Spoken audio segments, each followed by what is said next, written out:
उदय education Hindaun की online class में आपका हार्दिक स्वागत है। हमारा जो पिछला वीडियो था वह जो वीडियो था उसमें मैंने बताया था आपके लिए कि जो रक्त होता है उसके वर्ग हो रहे हैं, रक्त का समूहीकरण बताया था, रक्त को कितने वर्गों में बांटा गया है। आज जो हमारा टॉपिक है वह है RH कारक। हमने आपके लिए बताया था कि रक्त में एक RH कारक होता है, RH कारक। यदि किसी रक्त कणिका, यदि किसी रक्त की RBC जो होती है, RBC जो होती है, यदि RBC पर जो अपना हम ये कह सकते हैं कि RH कारक विद्यमान है तो वो ग्रुप जो होगा वो प्लस होगा।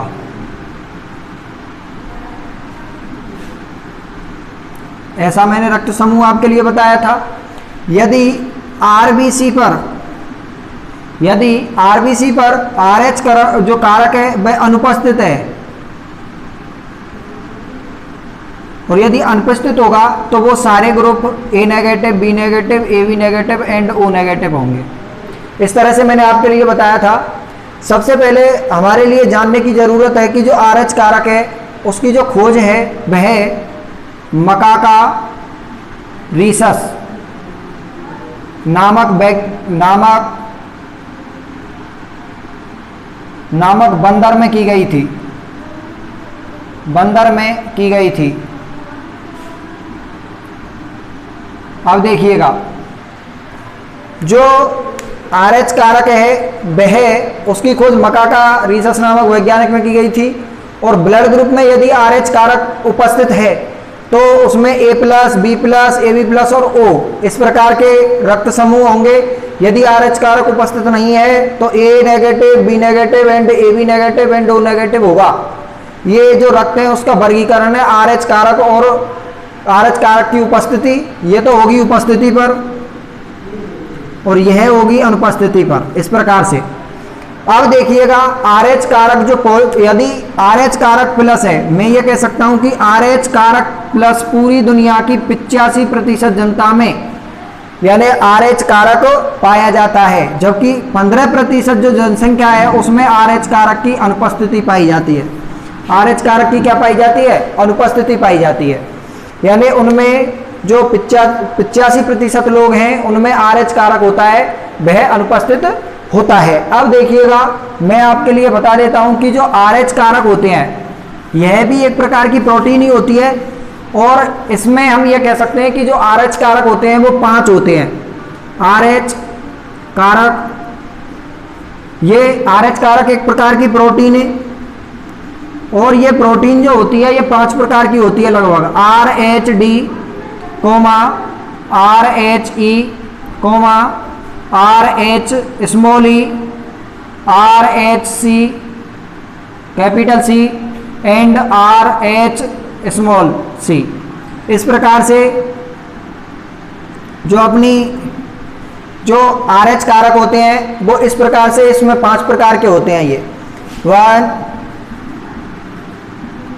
अब देखिएगा, सबसे ज्यादा महत्वपूर्ण जो प्रतिरक्षी है RHD सर्वाधिक। तो अगर यह पूछे कि सर्वाधिक प्रतिरक्षा देने वाला RH कारक कौन सा है तो वो है RHD। अब देखिएगा, मैं दोबारा से आपके लिए बता देता हूं कि जो RH कारक होता है वह 85% में पॉजिटिव होता है अर्थात पाया जाता है और 85% के अलावा जो 15% है उसमें RH जो होता है वह नहीं पाया जाता है। सबसे महत्वपूर्ण जो प्रतिरक्षी है वो RHD होता है और मकाका रीसस नामक इस बंदर में इसकी खोज की गई थी और हम यह कह सकते हैं कि यह 5 प्रकार की जो मानव जो होता है उसमें RH कारक है वो प्रोटीन होती है और मानव में ये 5 प्रकार के प्रतिरक्षी RH कारक जो होते हैं 5 प्रकार के पाए जाते हैं। अब देखिएगा आगे, यानी जो RH कारक है, यदि हम ये कहें, प्रश्न आपके लिए आ सकता है कि RH कारक प्लस है और अर्थात उपस्थिति है और अनुपस्थिति है। यानी यदि कोई ब्लड ग्रुप ए है, ए प्लस और ए माइनस, ब्लड समूह तो ए ही है, लेकिन इस पर जो दोनों पर प्रतिजन है वो भी ए ही होगा, एंटीबॉडी है वो बी होगा। लेकिन हम सभी जानते हैं कि जो अगर एक दूसरे में रक्त का चढ़ाया जाए, एक दूसरे का रक्त एक दूसरे में चढ़ाया जाता है तो आरएच कारकों का मिलना भी अनिवार्य होता है। यानी रक्त को, चाहे आप किसी व्यक्ति को रक्त दे रहे हो या ले रहे हो, तो उसमें आरएच कारक का मिलना अनिवार्य है। देखिएगा बोर्ड में परीक्षा में जो प्रश्न है वो आ चुका है कि यदि RH प्लस, यदि RH कारक धनात्मक वाले व्यक्ति के रुधिर में RH ऋणात्मक वाले व्यक्ति का रुधिर चढ़ा दिया जाता है तो क्या होता है। तो RH यदि धनात्मक है और उसमें ऋणात्मक, RH धनात्मक यदि व्यक्ति है और उसमें RH ऋणात्मक का क्या चढ़ा दें, हम रक्त चढ़ा दें, तो इन दोनों की जो प्रोटीनें होती हैं, इन दोनों की जो ये RH कारक होते हैं, ये आपस में क्रिया करके और एक रुधिर लेयनता, जो रुधिर लेयनता होती है, और उसके अंतर्गत ये होता है कि एक हानिकारक पदार्थ का निर्माण करते हैं। हानिकारक जो पदार्थ होता है बिलिरुबिन,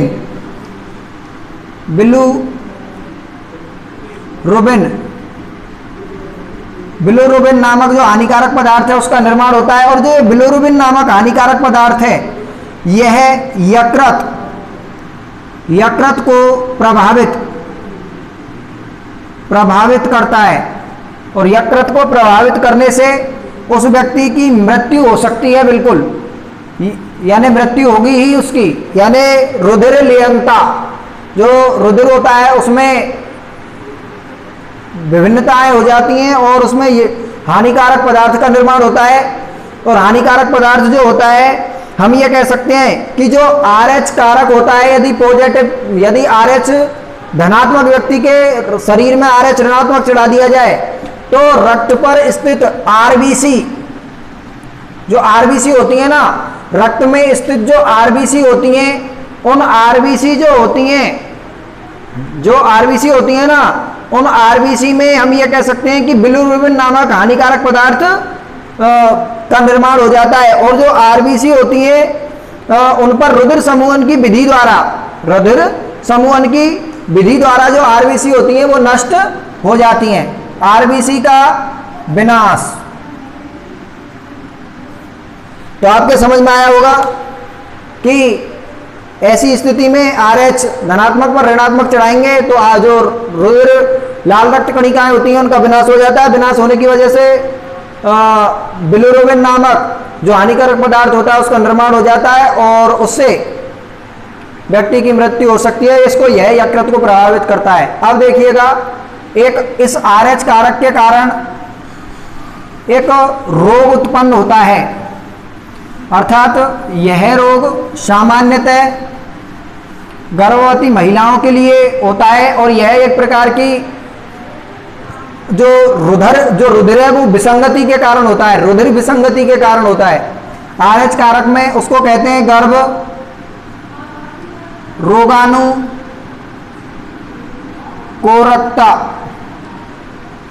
गर्भ रोगाणुकोरकता का मतलब यह है कि यह, अब सबसे पहले तो यह आपको याद रखना है कि गर्भ रोगाणुकोरकता जो होता है यह RH कारक की विसंगति से उत्पन्न होगा। ध्यान रखना, यह RH कारक की विसंगति के कारण उत्पन्न होगा। मैं इस रोग जो है ये RH कारक की विसंगति के कारण उत्पन्न हुआ है। और यह किस प्रकार से प्रभावित करता है, देखिए, यदि कोई गर्भवती मां का जो रक्त है RH ऋणात्मक है, यदि सबसे पहली बात ये होनी चाहिए कि जो गर्भवती मां है उसका जो रक्त है वो ऋणात्मक हो और उसके गर्भ में गर्भ में जो शिशु है, शिशु का रक्त RH प्लस है तो देखिएगा ये एक प्रकार से हम कोई माँ है और इसके जो गर्भ है उसमें जो शिशु है ये स्वयं RH ऋणात्मक है और जो शिशु है वह RH धनात्मक है। तो ऐसी स्थिति में गर्भ रोगाणु कोरकता है वो उत्पन्न होगी, जो इससे क्या है कि पहला जो प्रसव है,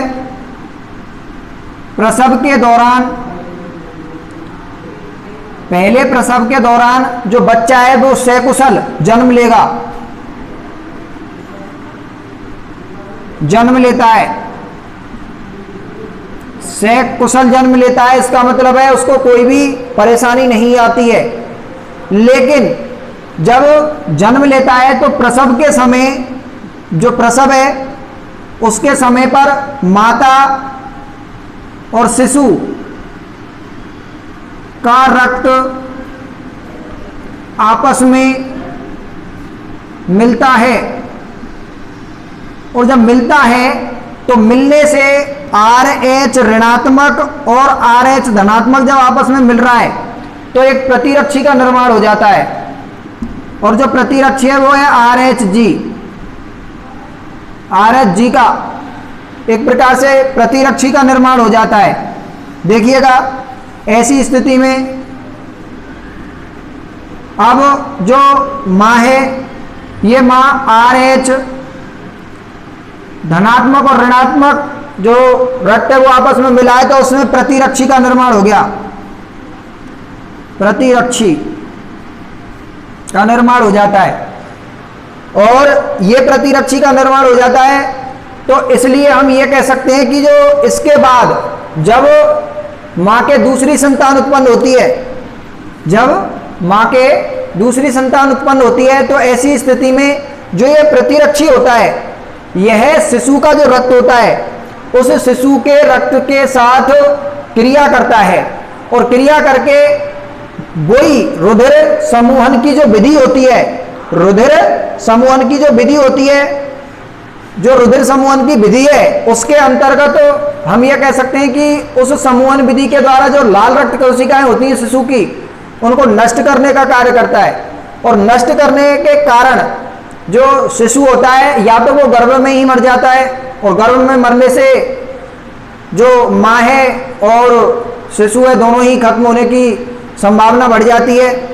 तो ऐसी स्थिति जो होती है, या फिर यदि शिशु उत्पन्न भी होता है, दूसरा जो शिशु है तो वह बहुत कमजोर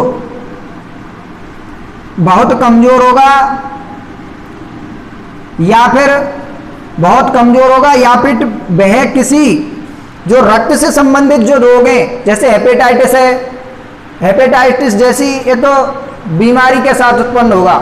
तो इस बीमारी से दूर रहने के लिए टीके लगाए जाते हैं, जो कि RH जो G होता है ये प्रतिरक्षी है, और जो प्रतिजन है R एंटीबॉडी जो होता है RHD, इसके टीके लगाए जाते हैं। आ गया होगा समझ में आपके, दोबारा से सुन लीजिएगा। गर्भ रोगाणु कोरकता यह RH कारक की विसंगति के कारण होता है, और इसमें मैं फिर बता देता हूं, आपको समझा रहा हूं दोबारा से। हमारे लिए सबसे ज्यादा महत्वपूर्ण यह है कि गर्भ रोगाणु कोरकता किसके कारण उत्पन्न होती है, तो यह होती है RH यानी रक्त में जो RH कारक है उसकी विसंगति के कारण होती है। और इसमें ये जो RH प्रतिरक्षी होते हैं, यानी जो RH प्रतिरक्षी होते हैं, जो माँ है वो प्लस की होती है, RH प्लस की होती है माँ, और माँ के जो गर्भ में शिशु है, जो गर्भ में शिशु होता है वह RH ऋणात्मक होता है पहली स्थिति में। तो शिशु जो होता है उसका पहला जो प्रसव होता है वो ठीक होता है, अर्थात सकुशल हो जाता है। लेकिन दूसरे स्थिति में जो RH प्लस होता है इसके साथ प्रतिरक्षी का निर्माण होता है, और ऐसी स्थिति में जब प्रतिरक्षी का निर्माण होता है तो हम ये कह सकते हैं कि जो RH+ है उस मां के साथ में प्रतिरक्षी भी स्थित हैं। दूसरी स्थिति में जो तीसरी स्थिति होती है, RH जो ऋणात्मक मां है, RH ऋणात्मक के साथ प्रतिरक्षी है, इसमें RH ऋणात्मक मां है और फिर से जो शिशु का जन्म होता है तो जो प्रतिरक्षी होते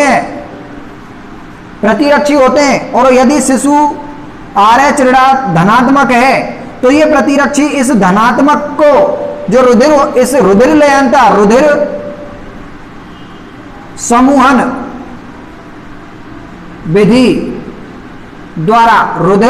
विधि द्वारा हम ये कह सकते हैं कि रुधिर समूहन विधि द्वारा इस जो बच्चा होता है इसके रक्त की लाल रक्त कोशिकाओं का विनाश होता है।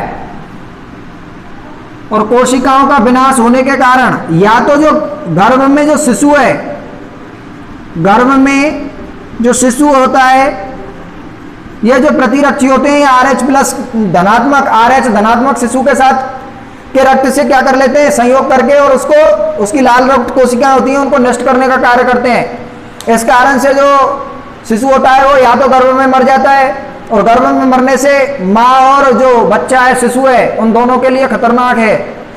ऐसी स्थिति जब आती है तो उसके लिए जो प्रतिरक्षी जो है RH+ जो प्रतिरक्षी का निर्माण होता है, इसके लिए RH+ को अनेक्टिव करने के लिए एंटीबॉडी RH+ सर्वाधिक महत्वपूर्ण जो प्रतिरक्षी है उसके टीके लगाए जाते हैं। यह गर्भ रोगाणुकोरकता है। फिर से बता देता हूं मैं, जो RH कारक से प्रश्न आ सकते हैं हमारे लिए। गर्भाणुकोरकता जो रोग है वह किसके कारण उत्पन्न होता है, तो RH की विसंगति के कारण। सबसे पहले RH कारक की खोज किसमें की गई थी, मकाका रीसस नामक बंदर में की गई थी। साथ में ही 85% लोगों जो है वो RH धनात्मक होते हैं और 15% जो लोग हैं वह RH ऋणात्मक होते हैं। इस तरह से और रुधिर समूहन विधि के द्वारा कौन से हानिकारक पदार्थ का निर्माण होता है, तो यह होता है बिलिरुबिन नामक जो हानिकारक पदार्थ होता है उसका निर्माण होता है। बिलिरुबिन नामक जो हानिकारक पदार्थ है वह किस अंग को प्रभावित करता है, तो वह करता है यकृत को, वह यकृत को। और साथ में ही हम यह भी कह सकते हैं कि जो गर्भ रोगाणुकोरकता जो रोग है उसकी बचाव के लिए मां के दूसरे प्रसव से पहले 24 घंटे पहले टीका लगाया जाता है। और वह टीका जो होता है RH+, हम यह भी कह सकते हैं कि RH+, कोष्टक में एंटीबॉडी RH+, जो कि सर्वाधिक महत्वपूर्ण जो प्रतिरक्षी है। और कुल मिलाकर के मनुष्य में पाए जाने वाले जो प्रतिरक्षी होते हैं वो 5 होते हैं, RH+, RH+, RH+c, ये कैपिटल C है, RH कैपिटल E, RH+e। इस प्रकार से 5 प्रकार के वो हैं ये।